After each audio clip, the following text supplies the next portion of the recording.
usted dijo, el de órdenes de producción? Así es. Ya, profe, gracias.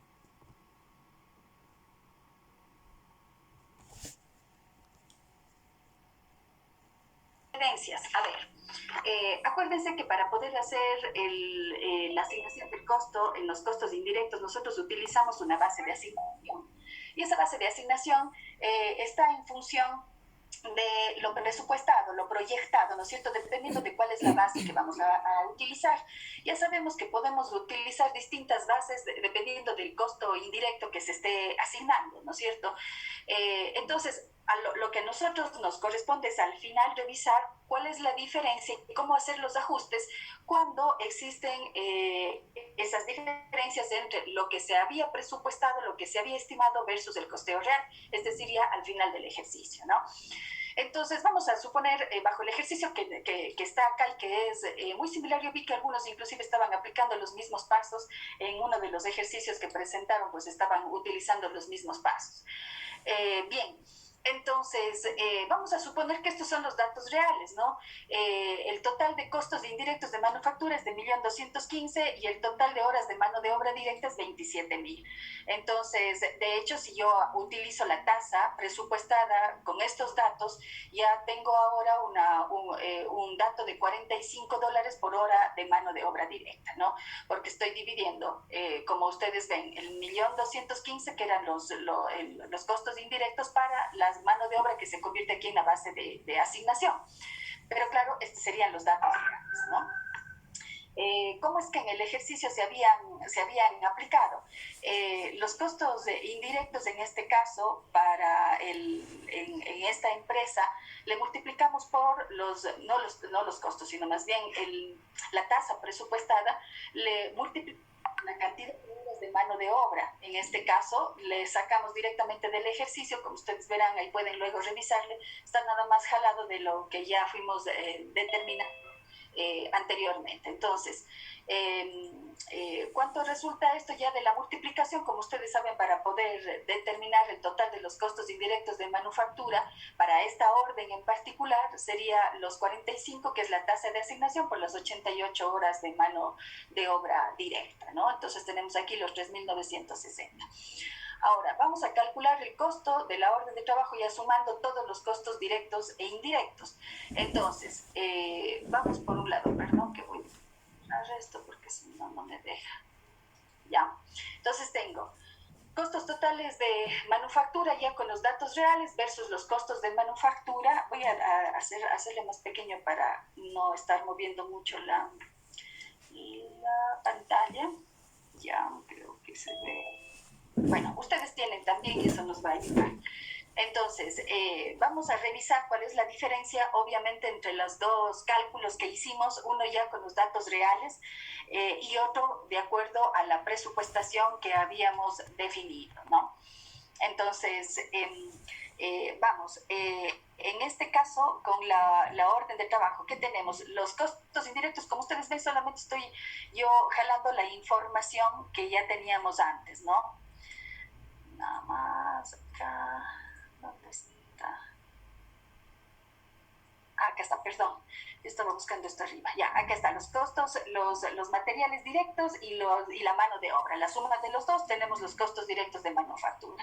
Y los costos indirectos serían los 3.960. Ahora, en el tema real nos encontramos que son $45 tasa de asignación por las 88 horas de mano de obra directa, ¿no? Son los 3.960 que ya le calculamos nosotros acá arriba, si ustedes se fijan, y que ya les comenté. Entonces, ¿cuáles son los costos totales de manufactura reales, si ustedes quieren, para esta orden de producción? Pues es la suma de los dos, ¿no es cierto? ¿Cómo es que nosotros teníamos habíamos calculado? Igual tenemos los materiales directos y la mano de obra, eso no es ningún problema, eso ya conocemos y eso se asigna directamente porque es económicamente factible. El problema son los costos indirectos. Entonces, como ustedes verán, esto nosotros sacamos del registro anterior. Yo no me voy a regresar allá porque, de hecho, esto ya ustedes lo debieron haber calculado anteriormente. Bueno, en los ejercicios que ustedes ya lo revisaron y si es que estudiaron, pues ya revisaron este de aquí. Entonces, está calculado y jalado de acá, nada más, ¿no? Y es siguiendo los pasos que ustedes ya conocen. Entonces, a estos 3.500 de costos indirectos de manufactura, nosotros le asignamos con $40 por hora de mano de obra, porque eso es lo que yo tenía presupuestado, de acuerdo a lo que había proyectado al inicio del año, ¿sí? Entonces, no se olviden que la base de asignación, obviamente, por lo general se asigna de acuerdo al histórico de comportamiento del proceso productivo, y por eso es que puede variar, de hecho, hasta el final del año. Entonces, ¿cuáles son los costos totales? Iguales, la sumatoria de los dos, hasta ahí yo creo que no hay ningún problema. Ahora bien, si la empresa, se acuerdan aquí, lo que había ofertado es una máquina en $15,000, ¿no es cierto? ¿Cuál sería la utilidad del margen bruto? Entonces ya tenemos los 15,000 menos los 10,000 de costos totales de manufactura, me queda una utilidad bruta de 4,800. El margen, como ustedes ya saben, nada más estoy dividiendo la utilidad para el total de los ingresos y ahí ya tengo el margen bruto, eso ustedes ya conocen. Igual en los indirectos, en el costeo estimado hacemos exactamente los mismos cálculos, pero claro, aquí con el costeo de datos o el costeo total estimado a partir de los costos indirectos. Entonces, acá tenemos obviamente una utilidad de $5,000 sobreestimada, si ustedes quieren, que genera un margen bruto también sobreestimado. ¿A partir de qué? Pues de unos costos indirectos de manufactura menores. Eso es lo que al final encontramos, ¿no es cierto?, frente a lo que realmente ocurre. Entonces, aquí podemos tener hay algunos métodos de ajuste para poder registrar esta diferencia que nosotros encontramos y que obviamente tiene que estar reflejada en el balance. Sí, la diferencia entre los dos no es sino lo costeo estimado versus el costeo real. ¿Por qué tenemos nosotros que hacer este ajuste? Porque ya sabemos que inclusive, aparte de que el balance tiene que generar los datos reales, esto nos sirve como base para el siguiente semestre, el siguiente año, para poder hacer la asignación correspondiente en el siguiente año. Entonces, como nosotros vimos, si ustedes quieren, pueden hacer nada más por diferencia, pero también pueden hacerlo como aquí les explica, ¿no? Nosotros habíamos visto que se había asignado a $45, esto estaba acá, $45 a la hora de mano de obra, mientras que el estimado era a $40 la mano de obra. Entonces ahí nomás tenemos $5 de diferencia. Esos $5 multiplicado por las 88 horas nos da los $440 que tenemos aquí. O sea, por cualquier lado encontramos que existe una sobreestimación. ¿Cómo vamos a nosotros a hacer los cálculos? O cómo vamos a hacer los métodos de ajuste. Por un lado, los costos indirectos pueden estar subaplicados o sobreaplicados, ¿no? Ahí ya depende de cuál es la situación en cada caso. Nosotros vimos que estábamos con una utilidad bruta sobreestimada, pero esto es a partir de ¿qué? De que hay una subestimación, si ustedes se fijan, de los costos indirectos, ¿no? Como esto es costo, obviamente le incrementa, le infla la utilidad bruta. Entonces, ¿qué es lo que nosotros hacemos en la práctica? Lo que vamos a buscar es registrar esas diferencias de una manera, digamos, didáctica, que nos ayude a reflejar en el balance, siguiendo todos los pasos que corresponden. A ver, por un lado tenemos las horas reales de mano de obra directa, que en este caso son los 27,000 horas, eso está arriba. Las horas presupuestadas son las 28,000 que le sacamos del ejercicio en la asignación que estábamos realizando. Los CIF reales es de 1,215,000, los presupuestados es de 1,120,000. Esto está por acá también, ¿no? O sea, ya todos esos datos ustedes ya tienen o lo pueden registrar en el ejercicio. Y la tasa real es de 45, la tasa presupuestada de 40. Ahí tenemos todos los datos con los que vamos a trabajar. ¿Cuáles son los registros que contablemente tenemos que utilizar? Las cuentas madre, digamos, con las que vamos a trabajar. Ay, no sé por qué no se mueve tanto. Bueno, es la cuenta del control de costos indirectos de manufactura y los costos indirectos de manufactura ya aplicados. Entonces, al 31 de diciembre, obviamente nosotros teníamos 1.215.000, pero lo que efectivamente se devengó es 1.080.000 en los costos indirectos de manufactura. Entonces, ahí tenemos una diferencia de 135.000 entre lo que nosotros presupuestamos, y por eso estaba en el control de costos versus el costeo ya real, ¿no? Los costos que realmente se fueron aplicados, utilizando la metodología del costeo por órdenes. Entonces, ¿qué es lo que tenemos que hacer aquí? Vamos a tomar la tasa presupuestada de los costos indirectos, los costos anuales indirectos presupuestados sobre la base, y de hecho esta asignación es la que vamos a, esta diferencia es la que nosotros vamos a irle ajustando o aplicando de la siguiente forma. Primero, sacamos la razón del como grupo común de costos, ¿no? Perdón. El numerador, los costos anuales, en este caso indirectos presupuestados.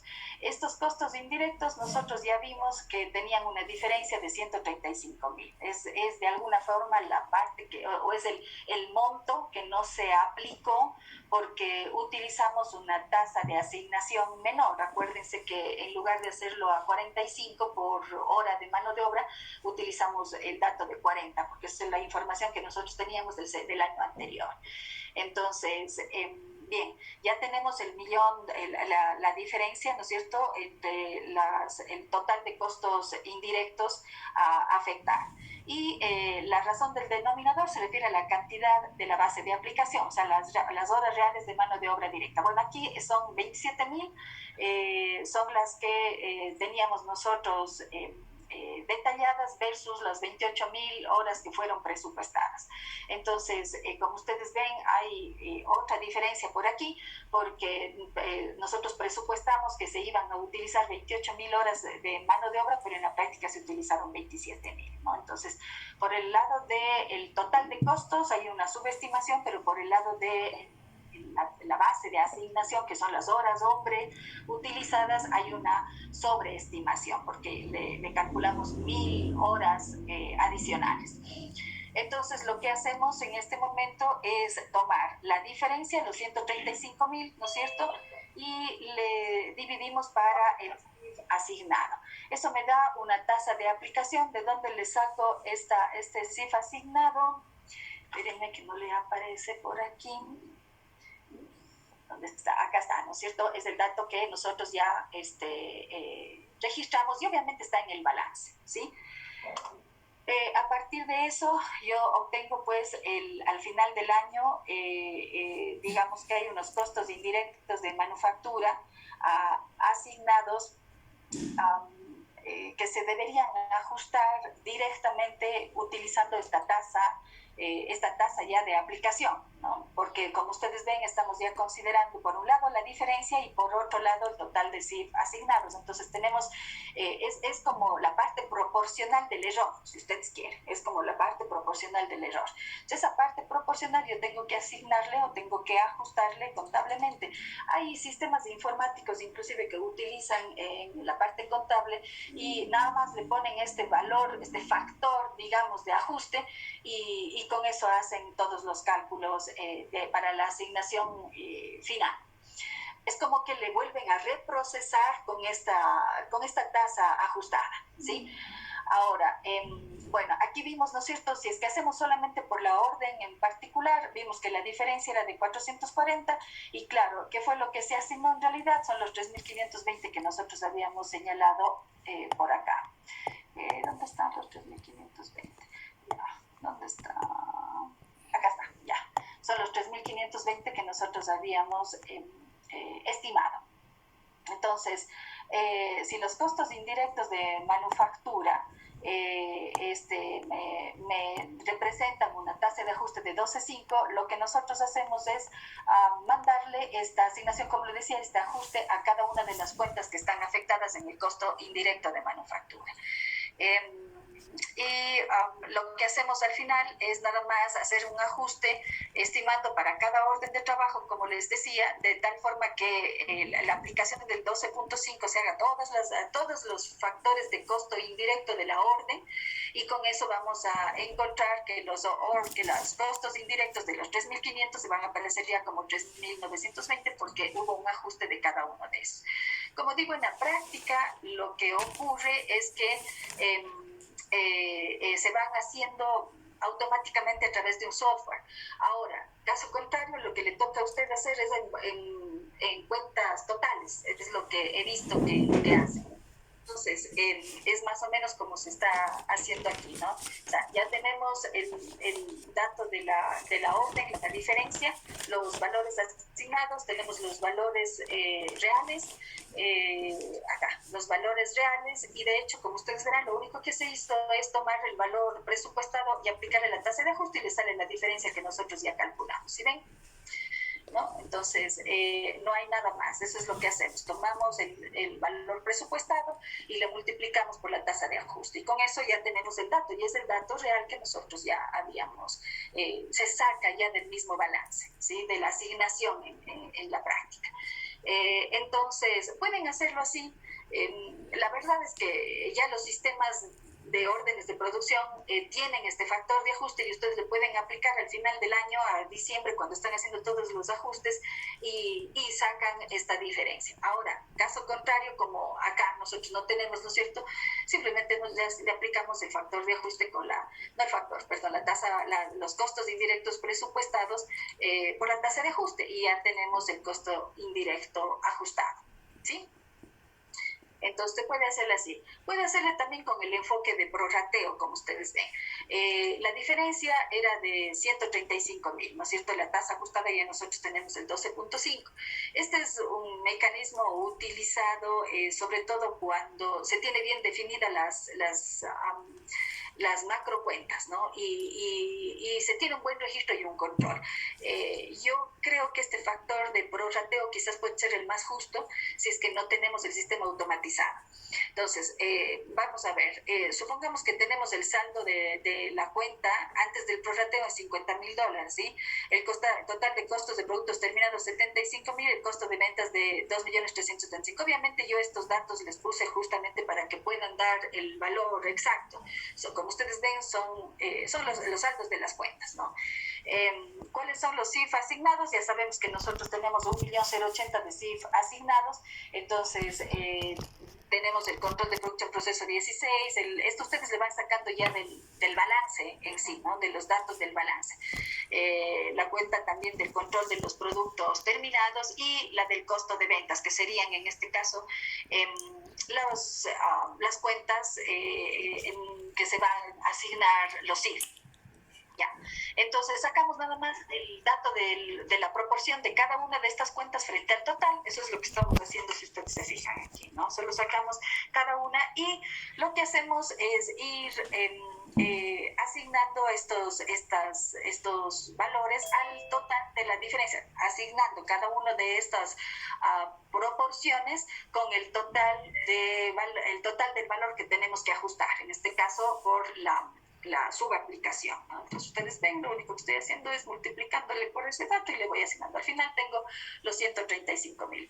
¿Qué es lo que hago? Obviamente, finalmente voy tomando la cuenta que ya tengo con el saldo, y en lugar de asignarle pues así directamente los valores de acuerdo a lo presupuestado, le voy haciendo el ajuste correspondiente. Entonces, los 2.000 y cada uno de ellos, ¿no? O sea, como ustedes ven, solamente vamos sumando los valores ya contabilizados más los ajustes. Eso es lo que hacemos. Y listo, tenemos el ajuste. También usted puede hacerle el ajuste directamente en la cuenta de aplicación, como está acá, ¿no? Ustedes vean que es exactamente lo mismo. Lo que hacemos es con la tasa de ajuste, que es lo que yo les decía acá, ustedes pueden ir aplicando a las macro cuentas con esa tasa de ajuste y le van aplicando. Entonces vean ustedes que les sale a la final lo mismo, ¿no? Entonces el 12.5 de ajuste a la cuenta de los CIF que ustedes tienen ahí identificados para asignación. ¿sí? Y le van ajustando la tasa del 12.5 como el método de ajuste. Entonces le van asignando cada una de ellas, pues ven esta por el 12.5 y al final lo que hacen pues es sacar el dato correspondiente, ¿no? Es la suma de este más este de aquí o el 16 ya multiplicado por 1 más el 12.5, que es lo mismo. ¿Sí? Y al final, ¿qué tenemos? El 1.215.000, que es lo que efectivamente se da de acuerdo al ejercicio, el valor real de los IF. ¿Sí? Entonces, ahí está el segundo método de ajuste. Y el otro, que es el método... bueno, aquí están los ajustes contables, por si acaso, ¿no? Esto es ya la parte contable en sí, los asientos contables, para que puedan encerrarse la cuenta de control de CIF. Y el último enfoque, yo este enfoque les acepto solamente cuando no tienen mayor información, ¿sí? Entonces, por ejemplo, si en el examen yo les pregunto alguna cosa de estas, les voy a decir, puede aplicar el enfoque de cancelación contra el costo de ventas. Este es el más simple en la práctica. Inclusive ustedes podrán ver en el libro de Hornbread, dice, este es el más utilizado, pero es el más utilizado cuando no se tiene toda la información disponible, como ¿qué? La información de los saldos de las cuentas, por ejemplo. Entonces usted puede aplicar ahí el prorrateo o simplemente hacer la tasa de ajuste a cada una de estas cuentas. Estaría haciendo una cosa mucho más adecuada. ¿Por qué? Porque acá lo único que hace es tomar el costo de ventas, ¿sí? Este sería nada más un asiento contar. Toma el costo de ventas, que es la diferencia, mejor dicho, asigna al costo de ventas la diferencia del costo real versus el costo estimado, le suma a los CIF ya asignados y saca usted el control de CIF y ya está, del 1.215.000, no, insisto. Esto ya es cuando usted no tiene nada de información desglosada ni nada por el estilo. Pero sí, se le puede utilizar y contablemente quedaría encerrada igual las cuentas. Muy bien, chicos, eso es lo que quería explicarles. ¿Tienen alguna consulta? No, profe. No, profe. Muchas gracias. Yo vi de algunas en el trabajo que sí le estaban aplicando, inclusive yo en el examen estaba poniendo eso y me di cuenta que no había conversado con ustedes de estos métodos de ajustes y le eliminé esta parte, sí, para la pruebita. Pero bueno, en todo caso, la idea es que siempre debemos estar atentos a cualquiera de estos ajustes que necesitamos o necesitemos realizar por efecto de mantener siempre información, más que la información cuadrada y demás, que es obvio desde el punto de vista contable es importante. No nos olvidemos que ustedes son administradores. Ustedes necesitan tener información segura para que puedan proyectar para el siguiente semestre y hacer los presupuestos respectivos, ¿sí? Eso por un lado. Ahora bien, el otro tema que yo quería comentarles, ustedes saben que para poder hacer cualquier tema de planificación estratégica, hemos hablado, yo ya les comenté esto también el semestre anterior, siempre todas las empresas van a trabajar con lo que es el Balance Scorecard. De hecho, denme viendo por favor si ya les subí el archivo del Balance Scorecard, creo que sí, pero bueno, si de pronto no, Profe, no estaba subido aún. No está subido, no. Ya. Entonces, bueno, este rato nada más le voy a abrir para que ustedes puedan revisarlo, para poderles explicar este momento, pero ya les voy a subir cómo me veo, ¿no es cierto? Entonces, a partir de ello es que aparecen estas metodologías que nos ayudan en lo que se refiere a la planificación estratégica. Ya, espérenme un segundito que no le encuentro aquí. Trabajos, proyectos, ya les voy a subir. Entonces, bueno, lo que se busca a través del Balance Scorecard, que es un cuadro de mando que integra todas las perspectivas de una empresa, lo que se busca es tener de una manera ordenada, como les decía, un mecanismo que les permita hacer seguimiento del plan estratégico que ha definido la empresa. De hecho, por ello es que se centra básicamente en 4 perspectivas, ¿no? Que es la perspectiva de los accionistas, que en definitiva es la financiera. ¿Por qué? Porque los accionistas lo que buscan es rentabilidad, ¿no es cierto? La perspectiva de los clientes o de marketing, la de procesos o perspectiva operativa y la de personas o de talento humano. Algunos le llaman también de desarrollo.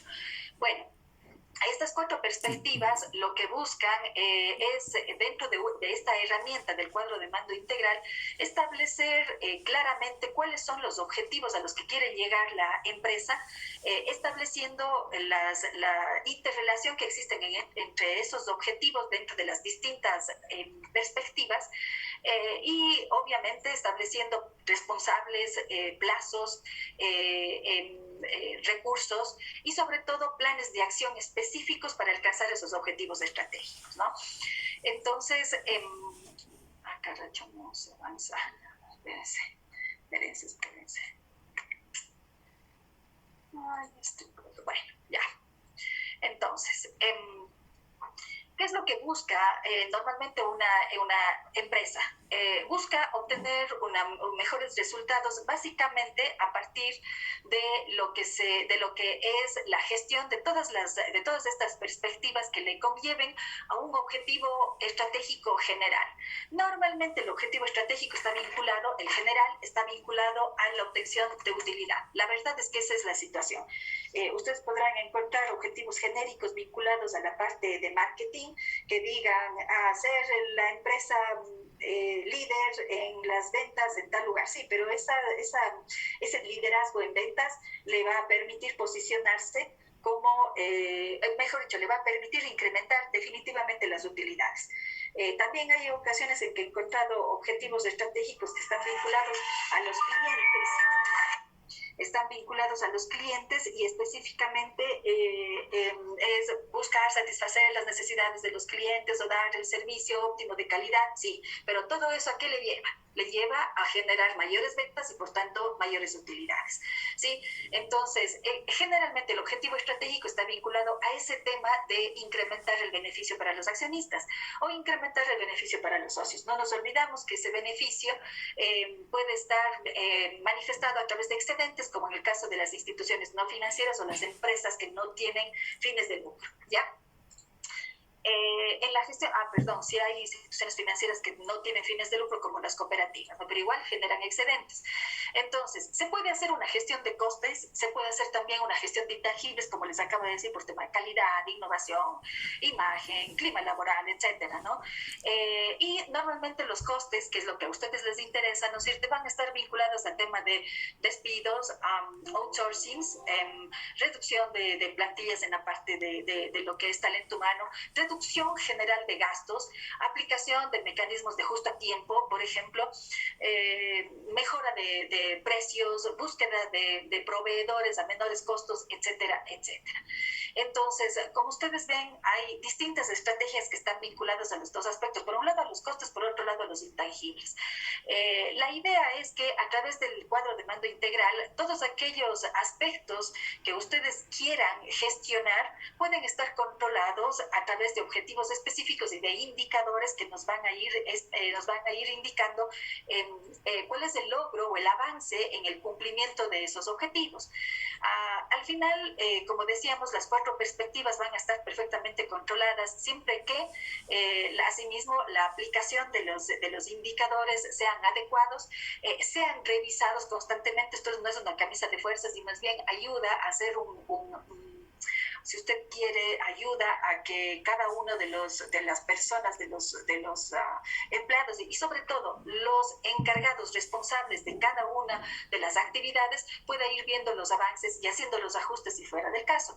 Por ejemplo, en el banco normalmente cada semestre se veía cómo está el avance, se veía cuáles eran las complicaciones, se veía si efectivamente los objetivos estaban ajustados a la realidad, es decir, eran alcanzables, y si no lo era, pues se iban haciendo ajustes. Es decir, este mecanismo inclusive es flexible y le permiten a usted ir haciendo los ajustes que sean pertinentes. ¿Qué es importante, no? Siempre traducir, como dice aquí, la estrategia en términos operativos. Entonces, por eso es importantísimo definir los mapas estratégicos, que entiendo que ustedes trabajaron mucho en la parte de operaciones. Alinear la organización con la estrategia. ¿Por qué? Porque muchas veces el talento humano ni siquiera conoce cuáles son los objetivos estratégicos. Muy difícilmente vamos a alinear los objetivos personales a los objetivos de la organización. Entonces, lo primero, tiene que haber una adecuada comunicación, de tal forma que todas las unidades de la empresa hagan un esfuerzo conjunto para el logro de los objetivos en cada una de las perspectivas y obviamente ya en el objetivo general. la estrategia tiene que ser un trabajo de todos, es decir, todos deben conocer, deben tener conciencia, deben asumir sus responsabilidades y claro, esto va de la mano de esto, ¿no? Los sueldos con incentivos. Y por eso es que, por ejemplo, uno de los mecanismos de gestión del talento humano es a través de la remuneración por objetivos o la gestión por resultados, ¿no? Estas gestiones lo que buscan es alineados y, mejor dicho, de la mano de estos cuadros de mando integral, encontrar mecanismos de revisión, de control y de incentivos, obviamente. ¿Por qué? Porque aquellos departamentos o equipos de trabajo que van logrando los objetivos planificados establecidos, pues deben recibir su recompensa a partir de ese logro, ¿no? Entonces, todo esto va de la mano. De hecho, no solamente debería estar vinculado a las áreas comerciales o de marketing, que normalmente son las visibles en el logro de los objetivos. Esto debe estar vinculado a todas las áreas de la organización y de hecho, por eso es importante que en la remuneración por objetivos o la gestión por resultados se establezcan sobre todo incentivos por equipos de trabajo y el logro de resultados. Eso incluye a los equipos operativos, a los equipos de administración, los de apoyo, etcétera, que tienen que verse beneficiados por el logro de los objetivos en cada equipo. Luego es asimismo recordar que esto es un proceso continuo, ¿no? El tema de alcanzar un objetivo y luego bajar los brazos porque ya logré el objetivo no debería ser una actuación normal de los empleados, todo lo contrario. Los sistemas deben permitir analizar la información permanentemente de tal manera que usted vea que ya está alcanzando los objetivos, puede plantearse nuevas metas. Acuérdese que justamente las competencias se van desarrollando a través de la definición de nuevas metas y eso genera o está de la mano con esta gestión por objetivos a través del cuadro de mando integral. Y finalmente, pues el cambio, ¿no? Habrá necesidades de hacer cambios, pueden ser cambios organizacionales, pueden ser simplemente cambios qué sé yo, rediseño de cargos, pero puede ser rediseño completo, una reingeniería completa de procesos, por ejemplo. Entonces, siempre es necesario tener claras las necesidades que puedan surgir en un proceso de gestión estratégica ya vinculados a lo que es el cambio. No olviden que el cambio lo que busca es ser más eficientes y alcanzar más los objetivos, ¿sí? Entonces, bueno, acá un poco lo que ya hemos dicho en los en las cuatro perspectivas, y lo importante es que exista la comunicación, como decía, que exista vinculación entre todos los objetivos estratégicos. Por ejemplo, ustedes saben que yo doy talento humano también y muchas veces les resulta muy complicado a los chicos de talento humano el generar indicadores que les permitan hacer el control y que a su vez estén enlazados con la parte financiera, cuando es todo lo contrario, ¿no? Porque imagínense un plan de capacitación, el más simple que exista, siempre requiere un recurso financiero. ¿Y por qué digo? Muchas veces dicen, no, es que no necesito recurso financiero porque tal fulanito que es el jefe del área, él es el que va a dar la capacitación. Sí, pero esa persona tiene destinado horas de trabajo dentro de la organización que va a destinarlas a otra actividad en lugar de realizar su trabajo propio. Entonces, ahí nomás hay una asignación que tiene que definirse y que tiene que ajustarse y aceptarse además, ¿no? Entonces, vean, los indicadores todos están interrelacionados. Si es que alguien quiere hacer un cambio de una máquina en la parte operativa, requiere recursos de financiamiento y usted como gestor financiero tendrá que buscar o recursos propios o recursos ajenos. Entonces, todos los objetivos estratégicos siempre van a estar vinculados. Y es importante que esos objetivos estén obviamente bien establecidos dentro de la planificación estratégica y dentro del plan de acción de cada una de las perspectivas, se vaya revisando si es que son alcanzables, si tienen demasiados obstáculos o a lo mejor se puso un objetivo, una meta demasiado alta para hacer los ajustes que sean pertinentes, es decir, recibir el feedback necesario para luego obviamente ver si es que la visión, la estrategia, el objetivo estratégico general se está o no cumpliendo. Entonces, todo esto a través de una comunicación adecuada, una visión compartida de todos los objetivos estratégicos dentro de la organización, nos va a ayudar a hacer una gestión especializada en las cuatro perspectivas, ¿no? Bueno, entonces, ¿qué es lo que usted necesita? Principalmente estos cuatro aspectos. En realidad yo ya les voy a explicar qué más deberíamos incluir. Por un lado, los objetivos en cada una de las perspectivas, financiera, de clientes, de procesos y de talento humano. Los objetivos específicos de cada una. ¿Qué indicadores? Este indicador y la meta se llaman métricas, las dos, ¿sí? Se llaman métricas. Las métricas contienen un indicador, por ejemplo, el indicador de margen comercial. Quiero incrementar el margen comercial. ¿sí? Como es el indicador del margen comercial, ustedes en eso son expertos, saben que es la utilidad operativa o la utilidad neta sobre el total de ventas. Usted puede poner cualquiera de los indicadores que dentro de la organización sea el que se maneje. Normalmente, como ya les he dicho, es el de la utilidad operativa porque esa no está afectada por el pago de impuestos ni tampoco por el pago a trabajadores, ¿sí? Pero si usted quiere trabajar con utilidad neta, pues lo hace. Nada más recuerde que hay esos aspectos. La meta, ¿cuánto quiere incrementar? Es que quiere incrementar el margen un 10%. Perfecto, porque ¿de dónde